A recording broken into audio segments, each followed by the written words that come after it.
The mighty Niagara Falls captivates with its beauty, grandeur, and power, but hidden within the churning waters lies a deeper mystique. Tales of daredevils, lost souls, and strange phenomena. Join us as we show you the 20 most mystical stories associated with these magnificent falls. Number 20. Mystical stories and night illumination. The roaring waters of Niagara Falls have captivated visitors for centuries with their stunning beauty and raw natural power. However, the magic of this incredible landmark truly comes alive at night, when an elaborate illumination system bathes the cascading torrents in dazzling displays of color and light. According to local lore and mystical stories passed down through generations, the energy and wonder of Niagara Falls intensifies after dark. Enthusiastic tourists visiting the falls at night have claimed to experience a mesmerizing spectacle, unlike anything they've witnessed before, with some calling it the most beautiful sight they've seen in their entire lives. The tradition of spotlighting the falls at night first began in 1860, when over 200 lights were installed to honor a visit by Albert Edward, the Prince of Wales at the time. Stretching over a mile across the Niagara Gorge, these lights illuminated both the American and Canadian sides of the rapids. Their glow could switch on simultaneously or alternate in patterns, creating dazzling visual drama. Over the years, the technology used to light up Niagara Falls has continued to advance. During World War II, the illumination was often switched off for security and economic reasons. But since 1974, high-powered xenon spotlights have taken over, their beams dancing fluidly through color gels to bathe the turbulent cascades in a kaleidoscope of hues. The sheer height of the falls adds awe-inspiring depth to this nightly spectacle. Number 19. The story of Annie Taylor. On October 1901, a 63-year-old schoolteacher named Annie Taylor accomplished something death-defying. She went over Niagara Falls enclosed inside a wooden barrel and survived. Driven by financial desperation, Taylor deliberately rode her crude capsule down the roaring falls, hoping to gain fame and secure her finances by becoming the first person to conquer the raging torrents. By 1901, Taylor had fallen into hardship and poverty. A widow living in Bay City, Michigan, she supported herself as a dance instructor, but struggled to make ends meet.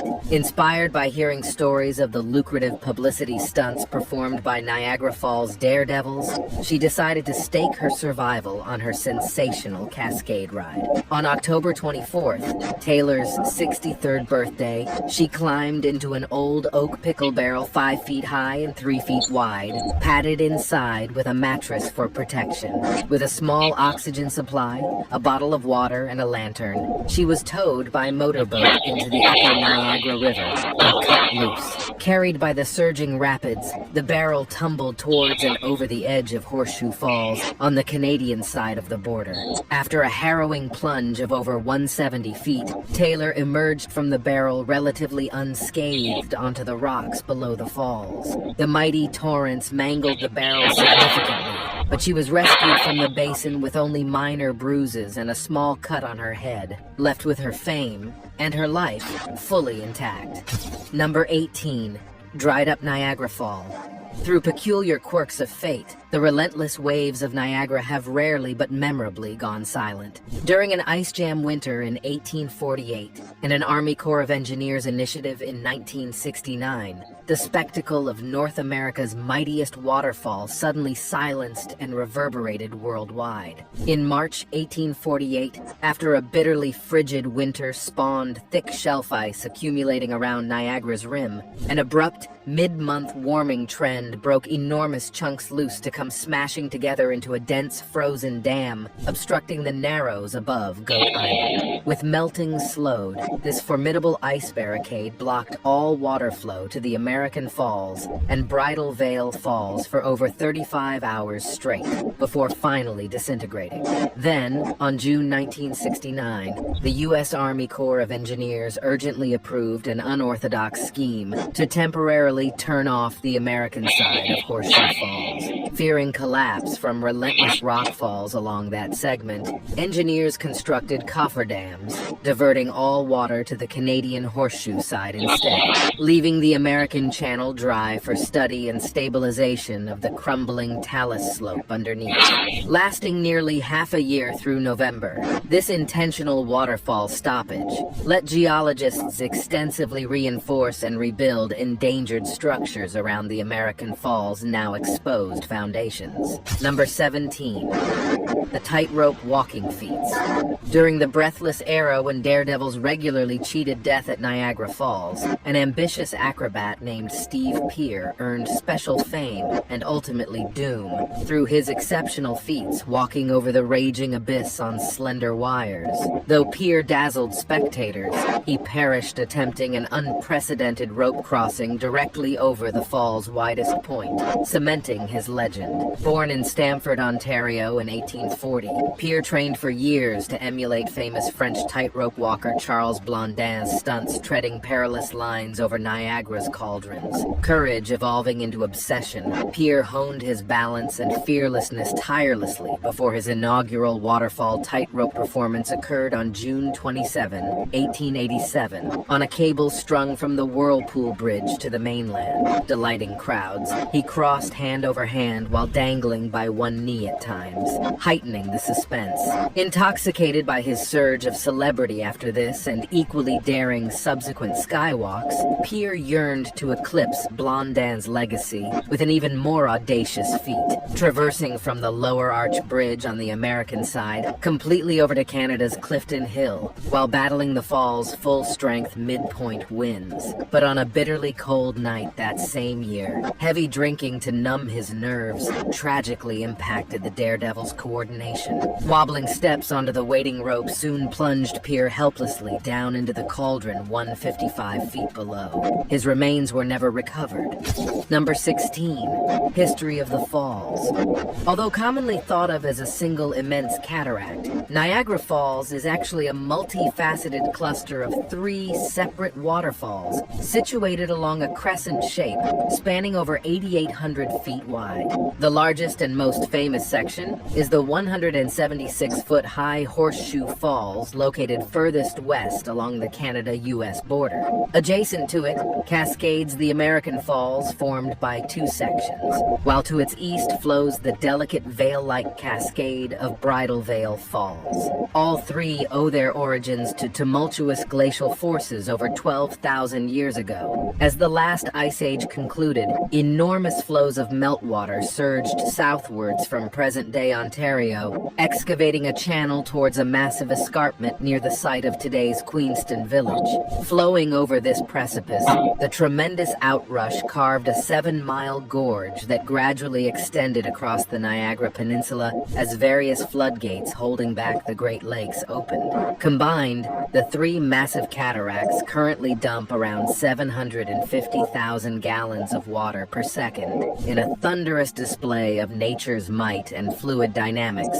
enough liquid to fill over 2 million bathtubs daily. At peak daytime illumination, the cloud of mist rising beyond the Horseshoe Falls can even sometimes create fleeting rainbows for visitors to admire as they study geology's most dramatic liquid architecture. Number 15. Devil's Hole Cave.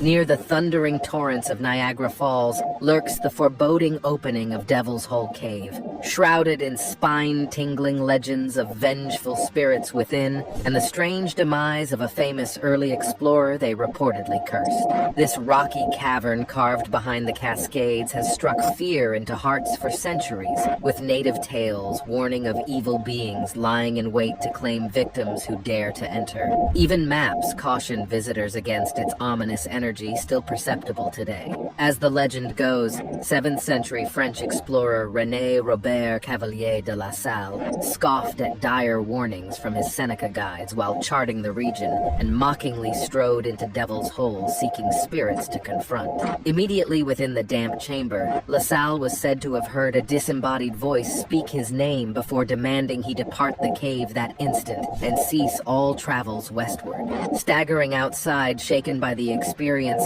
the still defiant trailblazer trailblazer resumed his expedition only to thereafter endure a 2-year streak of calamities, including disease, hostile attacks, and failed supply routes, until assassinated by his own mutinied crew in Texas.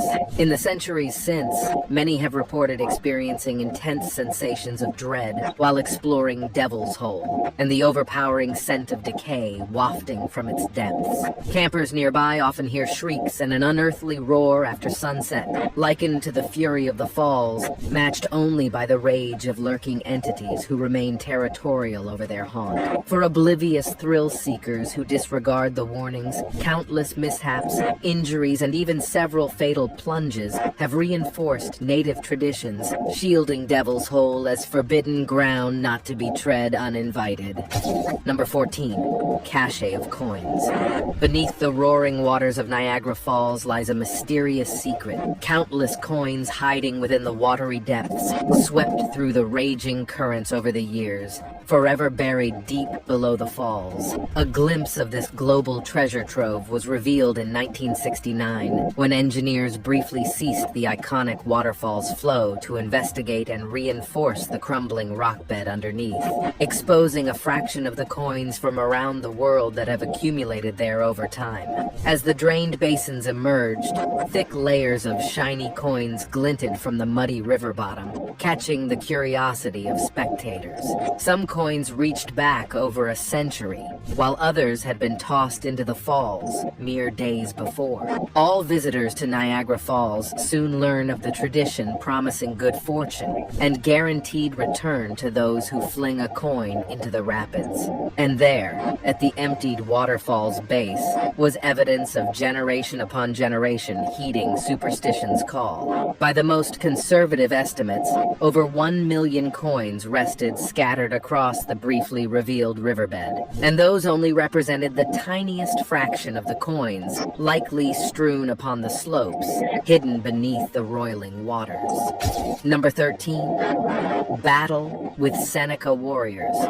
On September 14, 1763, one of the British's most devastating losses in the French-Indian War occurred at the Niagara River Gorge, an event now known as the Devil's Hole Massacre. A supply convoy of over 80 troops was led into a deadly ambush orchestrated by Seneca tribesmen. Unable to retaliate against the tactically dominant and merciless ambush, the British soldiers were slaughtered. The incredibly one-sided violence of the battle, set against the now famously picturesque Niagara Gorge, fueled tales that Satan himself directed the bloodshed from his nearby riverside grotto. That September dawn, a British detachment including 80 redcoats, several wagons, and over 90 horses descended from Fort Niagara towards Fort Schlosser, obliviously marching straight into a trap. Hidden atop the wooded gorge peering down at Devil's Hole, a massive force of over 240 Seneca warriors suddenly opened fire, hitting the group's commander fatally in the first chaotic volley. His second-in-command reportedly attempted to surrender, but the attackers refused, instead massacring every last soldier amidst the billowing gun smoke. The massacre concluded horrifically, with dozens of dead redcoats getting scalped and hacked apart before both their bodies and mounts were flung disgracefully over the gorge rim down into the rapids by the victorious Seneca. After plundering valuables from the combat area, they simply melted into the forest, leaving only blood staining the soil to mark the engagement site. Number 12. The Barrel Descent by Charles Stephen. In 1920, British daredevil Charles Stephen deliberately plunged over Niagara Falls in a barrel, seeking fame. However, his vessel catastrophically failed structurally, ending his stunt in sheer disaster rather than glory. Attempting to survive a stunt that had killed many before, Stephen gambled his life on equipment that betrayed him completely before the spectators' eyes. No stranger to death-defying feats from parachuting to deep-sea diving, Stephen arrived in Niagara Falls prepared to challenge the cataract's fearsome repute as his crowning escapade. Relying on his barrel's design alone to shield him on the plunge, the 53-year-old barber chose dense Russian oak, reinforced by iron bands, which he believed could withstand any impacts against the rocks below.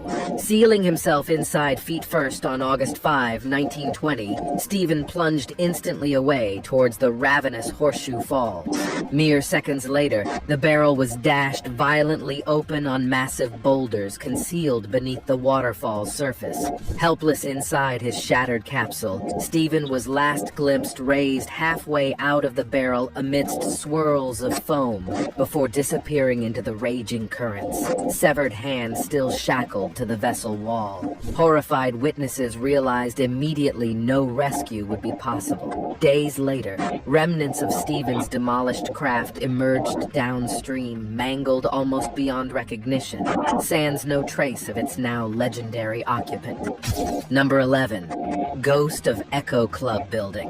Once a glamorous 19th century manor, the Echo Club alongside Niagara Falls attracts modern-day visitors with its luxury dining and hospitality, along with a chilling side offering of resident ghost sightings and paranormal unexplained activities linked to its colorful past. Built by businessman Thomas Welch in 1885, bizarre occurrences happening since his time suggest something, or someone, still occupies the stately building beyond its living patrons. According to many witness accounts documented for over a century, assorted supernatural disturbances routinely transpire at the Echo Club after nightfall, leading staff and ghost hunting enthusiasts to believe the manse remains home to lingering spirits. Flickering lights, self-opening doors, objects toppling over inexplicably, and phantom screams piercing the darkness point to possible ghostly mischief originating from the site's role first as a family estate,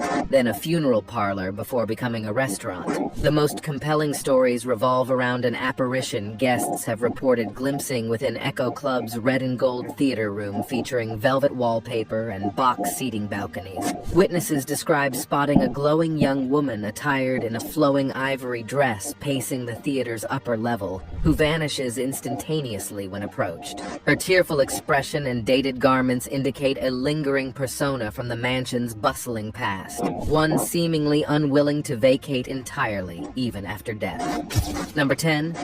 Hermit of Niagara Falls. One of the most colorful figures inhabiting 19th century Niagara Falls lore was a locally famous hermit named Francis Abbott, who deliberately chose to dwell inside a cave overlooking the mighty Cascades. Renouncing society in middle age, Abbott nested in solitude near the falls he adored for almost a decade until his death. This unusual man grew into a Niagara icon, the eternal spectator content to view its grandeur through a self-imposed exile from the outside world. In accounts pieced together after his passing, Francis Abbott was born around 1826 in England before immigrating to America sometime in the 1850s. Well-spoken and highly educated, he worked as a secretary in New York City until abruptly resigning from his post at age 35. Drawn to Niagara Falls during a trip there, he secured a rocky cave for shelter practically underneath the Cascades and resolved to exist as a voluntary hermit, isolated from humanity. For the next 9 years, the eccentric Abbott resided in his riverside cavern home, sustained by provisions and water lowered down to him via a basket. In warm seasons when tourism peaked, crowds would gather alongside his cave to glimpse the infamous hermit reading peacefully or scanning the beauty of his surroundings accompanied by his pet fox and crow. Though retiring by nature, he welcomed respectful interaction. Tragedy cut short Abbott's unique waterfall worship in 1857, when winter ice flows dislodged heavy rocks that collapsed his cave with him inside. The cave remained sealed until explorers excavated it in 1920 and recovered the hermit's skeletal remains. Number 9. Drummond Hill Cemetery. Within the realm of spooky tales and paranormal activity around Niagara Falls, Drummond Hill Cemetery stands out for its frequent and intense ghost sightings. This burial ground earned an eerie reputation after the Battle of Lundy's Lane occurred on its soil in 1814, during the War of 1812 between America and Britain. Today, both visitors and residents routinely report unsettling supernatural phenomena linked back to those who died violently on the battlefield. Drummond Hill Cemetery now operates as a National Historic Site, commemorating all those killed in the fierce combat once fought there. However, many believe that several souls never left the area and continue to haunt it. Witnesses describe hearing phantom gunshots and soldiers' screams at night, as though the battle still raged. Even disembodied marching sounds resonate down the rows of graves. The most common apparitions spotted by the living are glowing, floating orbs that weave through the tombstones. Figures of both American and British soldiers have been glimpsed wandering the cemetery grounds, perhaps aimlessly seeking fallen comrades among the buried dead. A lone female specter also frequents the site, believed to be that of Laura Seckard, the Canadian heroine who stealthily hiked 20-plus miles in 1813 to warn British forces of an impending American attack.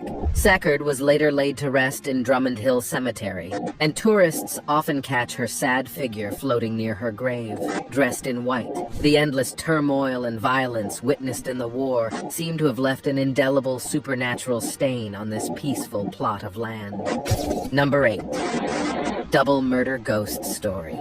The Glenview Mansion stands as one of Niagara's most famously haunted locales, shrouded in mystery and supernatural intrigue. Tales of ghosts and bloodshed have swirled around this Victorian estate since the late 1800s, rooted in the legend of a young newlywed couple brutally murdered on the property. Their tragic deaths spawned an enduring ghost story still recounted over a century later. Built in 1865 by wealthy businessman John Douglas on the Niagara Bluffs, the imposing stone mansion was once a glittering social hub, hosting lavish parties on its lush grounds. But persistent local lore tells of a gruesome incident one night after just such a society gathering. As a finely dressed husband and wife awaited their carriage ride home, a mysterious figure emerged from the shadows to viciously stab them both and steal their jewelry. In the years following, occupants of Glenview Mansion began witnessing unexplained phenomena such as levitating objects,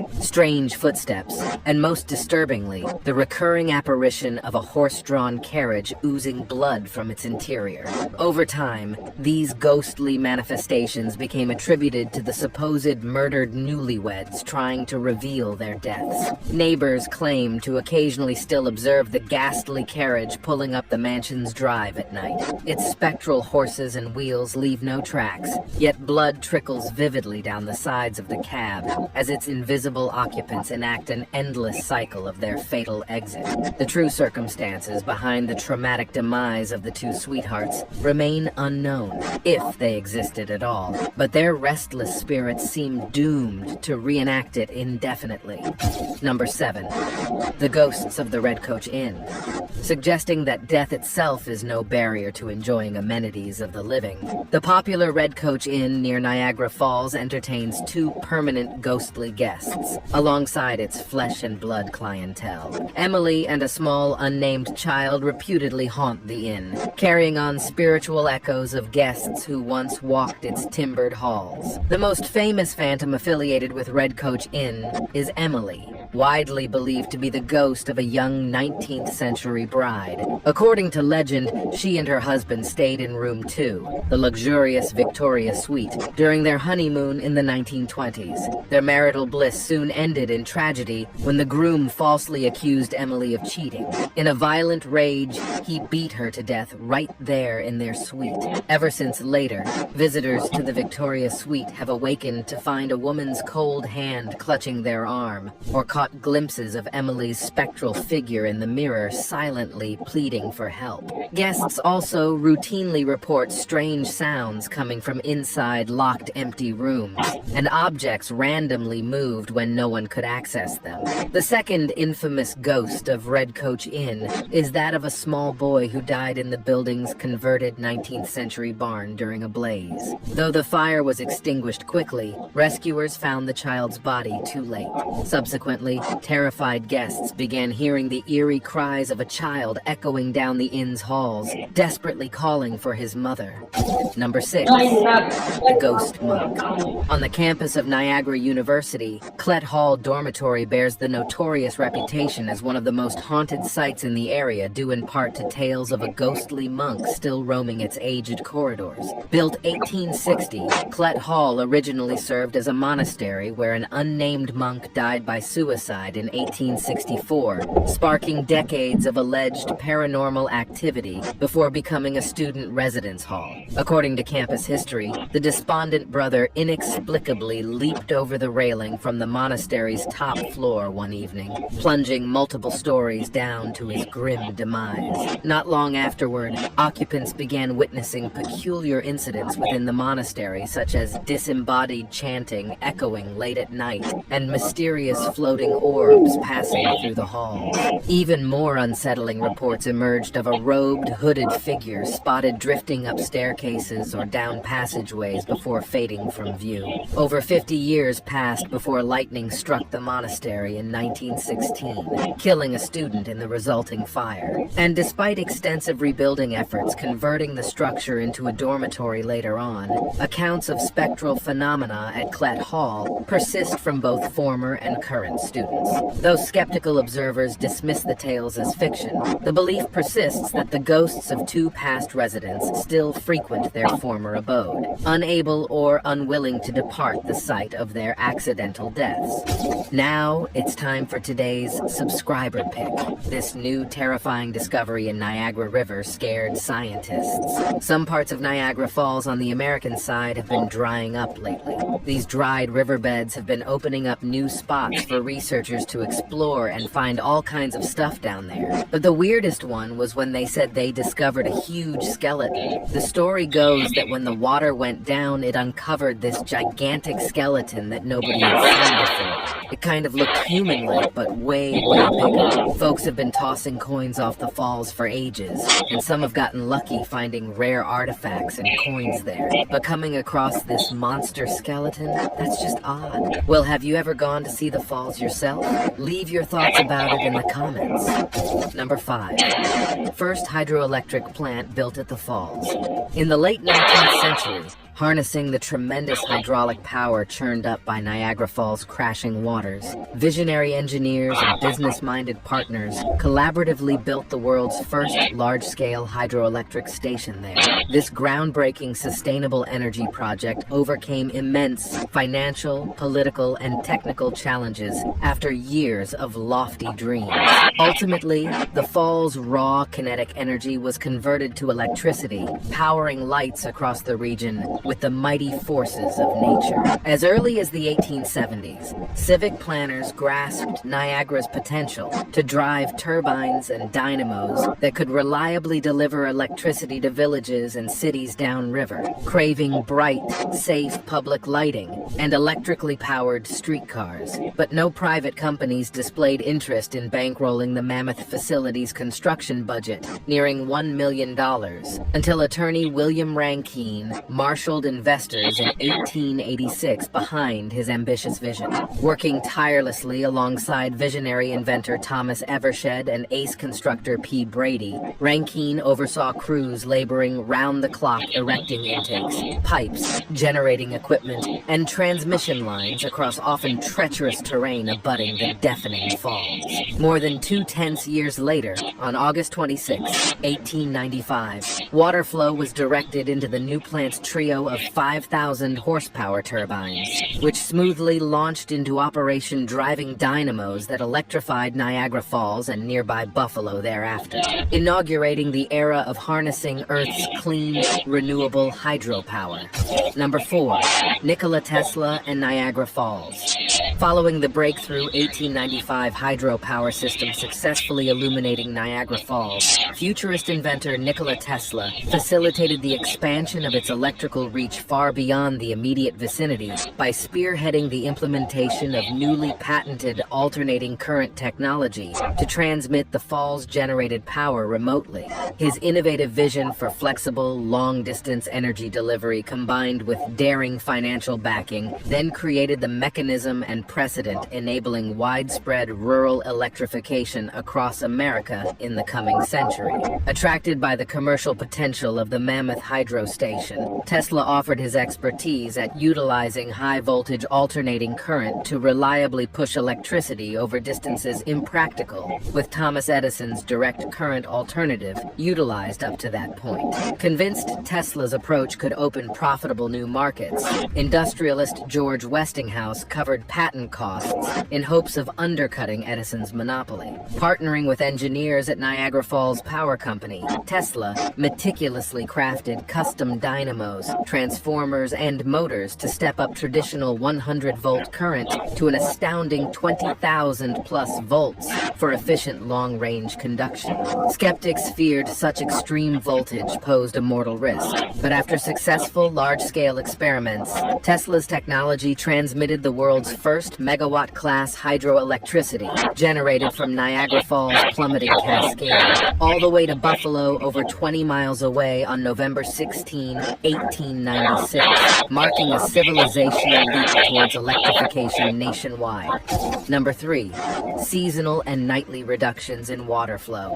Unlike assumptions that nature's waterfall flows remain constant year-round, Niagara Falls experiences engineered reductions regulated by regional power stations, periodically limiting water intake. Decreases more perceptible during summertime and evenings. Controlled primarily for tourism visibility and local energy usage needs, the fall's water volume can shift by over 50% between peak daytime and minimum nighttime rations. In warmer months, when seasonal tourist crowds flock to view Niagara Falls' majestic cascades, power stations ensure optimal daytime water levels for maximum visual impact by temporarily decreasing electrical generation and diverting more meltwater straight over the gorge. But overnight, when fewer visitors view the falls, power plants upstream intake larger shares of the river to drive turbines meeting rising energy demands, thereby reducing cataract flow up to 75% until sunlight returns. Additionally, under a 1950s cooperative treaty between the U.S. and Canada, regional hydropower facilities can extract substantially larger portions from 11 p.m. until 7 a.m. daily, even in summer without impacting famous viewpoints downstream, set aside specifically for tourists during peak daylight visiting hours.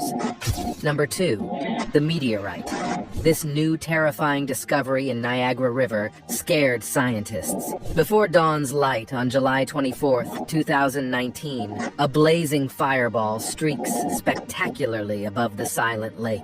In its dazzling death throes, this strange visitor from the stars fragments into bright shards as awestruck onlookers watched its fiery curtain fall from the sleepy skies. In response, astronomer Peter Brown spearheaded intensive efforts to recover pieces of the approximately 30-centimeter space rock for scientific examination by recruiting area volunteers for an extensive ground search. Professor Brown, from Western University's Meteor Physics Group in London, Ontario, triangulated data on the meteorite's descent path and likely splashdown zone based on multiple home security videos and satellite observations capturing the event. The extraordinary sighting occurred at 6:44 a.m., with the meteorite's dazzling final flash indicating its atmospheric disintegration into scattered surviving shards. Given the scientific value of freshly fallen meteorite chunks for analysis, Brown appealed to locals near the projected debris field encompassing Niagara Falls to hunt for any promising fragments they might discover. These remnants offered valuable clues into the meteorite's origins and journey, so search teams diligently combed the terrain, even though most pieces reportedly landed landed in Lake Ontario itself. Any meteorites found resembled dark, soot-covered stones and pebbles, requiring lab testing to confirm their extraterrestrial nature based on composition. Number 1. Artifacts found upstream along the Niagara River. Among Niagara Falls' lesser-known secrets lies an enormous cache of ancient relics hidden from plain view, buried along the Niagara River's shoreline above the famous Cascades. Numbering over 20,000 pieces, these artifacts comprise a wide array spanning primitive tools, weapons, decorative items, and other remnants dating back a staggering minimum of 4,000 years. Unearthed beginning over a century ago around Lewiston, New York, approximately 12 kilometers upstream from the Horseshoe Falls, the sizable collection offers a rare glimpse into early indigenous life from the archaic period when nomadic peoples first inhabited the region. Stone arrowheads, spear points, knives, and rudimentary scrapers for hide preparation showcase the hunting and fishing vital for survival along what eventually became the Niagara Gorge area. Additional later period artifacts feature more refined Iroquois craftwork honed after the tribe's 14th century emergence. Thanks for watching.